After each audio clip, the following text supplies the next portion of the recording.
How we interact with nature, both plants and animals, has always been intriguing to me. How about you? In addition to finding it interesting, I've always been curious about our relationship with animals, because at its core, all animals are the same. Animals want to survive the day and in some manner procreate and pass on their DNA. In general, this is true about every animal, including our own kind. But our relationship with animals is very different depending on the species. In today's poems, I'm going to explore our relationship with two different animals. Now, because these are my poems, these relationships are clearly and unapologetically skewed to my relationships and my point of view. Wait a minute, isn't that true about all my poems? Oh yeah, it is, so let's dive in. This first poem's entitled, Man's Best Friend. The dog is referred to as man's best friend. I wonder how the canine union feels about this. Do you think they subscribe to this mantra? I doubt it, because it's rubbish. I've experienced a lot of people. If I was a dog, I'd be offended by this categorization. Friendship requires reciprocity. From a dog's perspective, humans fail miserably at this. Dogs wonderfully hold up their end of the bargain without condition or complaint. A basket full of caveats come with human friendship. When bringing a dog home for the first time, the ceremony should be accompanied by the wedding march. That dog's agreeing to stand with you through good times and bad, sickness and health, for better or worse. They will abide by the conditions without a stumble. Yet more than 50% of human marriages end. That wedding oath broken. Ignored like last week's newspaper. You see, the human race doesn't do best friends well.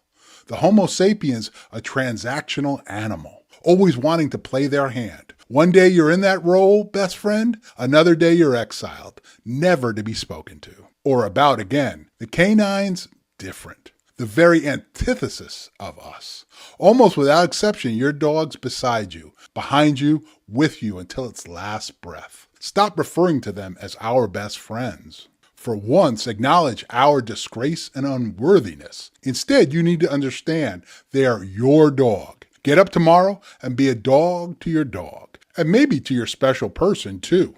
Sure, there's a massive commitment in there. You need to change, to adapt, to be a dog. Unconditionally loyal and as committed to them as they are to you. Be a gift like they are. When in doubt, give more and ask for less. Soon you'll realize how special your dog is. I hope you like that poem, and if you're a dog lover, you might agree with some of those stuff. And how you view dogs probably plays a huge role in kind of how you view that poem, and I get that. Let me know if you agree and what your thoughts are on that in the comments down below. This might not surprise you, and you probably got it from the poem, but I do love dogs, and they played a major role in my life. If you've been here on my channel before, you know that I tend to like to stir some things up. And this next animal I'm going to dive into, as it relates to our relationship, meaning human beings with them, it's not a clear and certainly not a straight line like humans' relationship is with dogs. The very topic can be very polarizing, and I know you're not surprised that I'm willing to jump into this pool. So let's jump right into this thing. This poem's entitled, At the Track. Dreams are manifested in a multitude of places. Folks walk into racetracks hoping that the horses will fulfill their dreams. Not sure if anyone shared this with the horses, what role they have. I don't think so. Horses run for each other, not us. Mares want to breed with the fastest stallion. My guess is the handicappers don't enter into the equation. For the horses, love is never found at the finish line. Seems cruel and unfair. And for the gamblers, dreams are hatched, played out, and buried in 30-minute intervals that it takes time to race. Some refer to animals as dumb. Maybe take a closer look.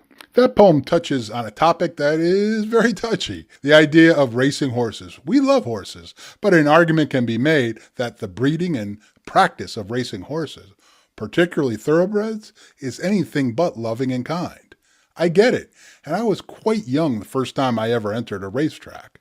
Learning how to handicap and determine the likelihood of which horse would win that day against that competition, in other words, handicapping is something that came to me pretty easily.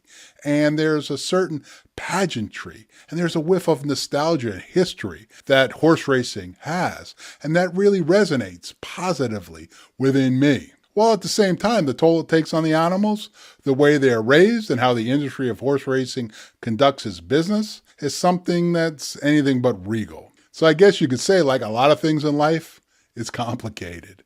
And those are the topics I love diving into. With that in mind, let's dive into some new topics with this video right here. I'd love to know what you think about these topics. I'll see you over there now.